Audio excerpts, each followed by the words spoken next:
آپ 24 گھنٹے زندگی کے گزارتے ہیں، اگر 5 نمازوں کو جمع کریں تو کتنا ٹائم ہم نماز کو دیتے ہیں؟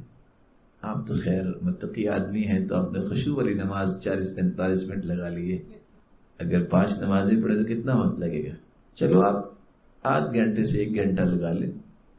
حدیث یہ کہتی ہے اور حدیث قدسی ہے، اللہ تعالیٰ فرماتے ہیں یا ابن آدم تفرغ لعبادتی، آدم کے بیٹے جب عبادت کا وقت آئے نا تو پھر ٹوٹلی فارغ ہو کے عبادت کیا کرو، دل تیرا میری طرف ہونا چاہیے۔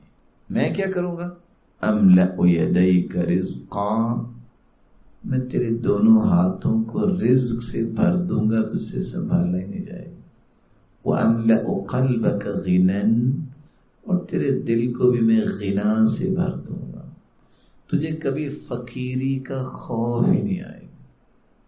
وَإِلَّا تَفْعَلْ، اور اگر تو نے ایسا نہ کیا، أَمْلَأُ يَدَيْكَ شُغْلًا، میں تیرے دونوں ہاتھوں کو کاموں سے بھر دوں گا، صبح ٹائم اور ڈیوٹی ہے، رات کو اور ڈیوٹی ہے۔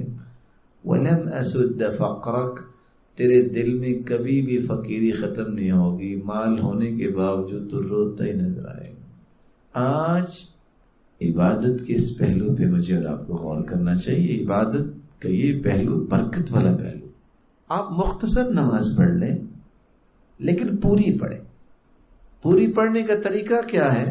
سیدہ عائشہ رضی اللہ تعالی عنہ فرماتی ہیں کہ جب صبح کی رکعتیں اللہ کے رسول پڑھتے، مکمل بھی پڑھتے اور ہلکی بھی پڑھتے، اور بس اوقات لگتا کہ شاید سورۃ الفاتحہ بھی پڑھی ہے کہ نہیں پڑھی، لیکن مکمل نماز آپ جب قلب و قالب سے متوجہ ہو کے پڑھیں گے، خواہ آپ نے بہت لمبی نماز نہیں پڑھی، سوچ کے جب آپ پڑھ رہے ہیں میں کیا پڑھ رہا ہوں، میں کیا کہہ رہا ہوں، اس کے معنی آپ کو سمجھ ہیں، تو یہ نماز آپ کو دنیا جہان کی عظمتوں سے نواز دے گی۔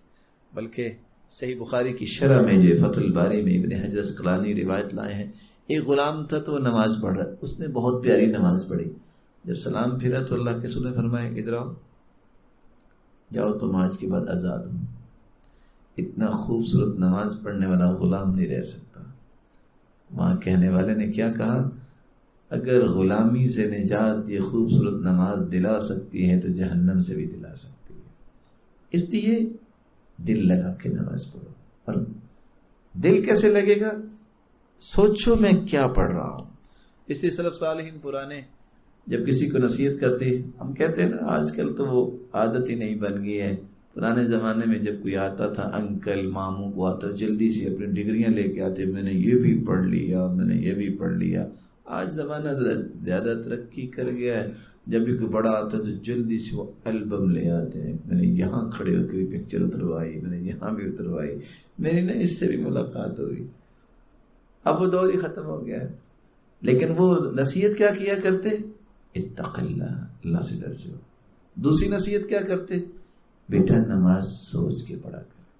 تو میں بھی آپ سے ادباً گزارش کروں گا، ایک مرتبہ خوبصورت وضو کر کے 2 رکعتیں سوچ کے پڑھ کے دیکھیے، آپ کو آپ کی اس 2 رکعتوں کا اور باقی رکعتوں کا فرق نظر آئے گا۔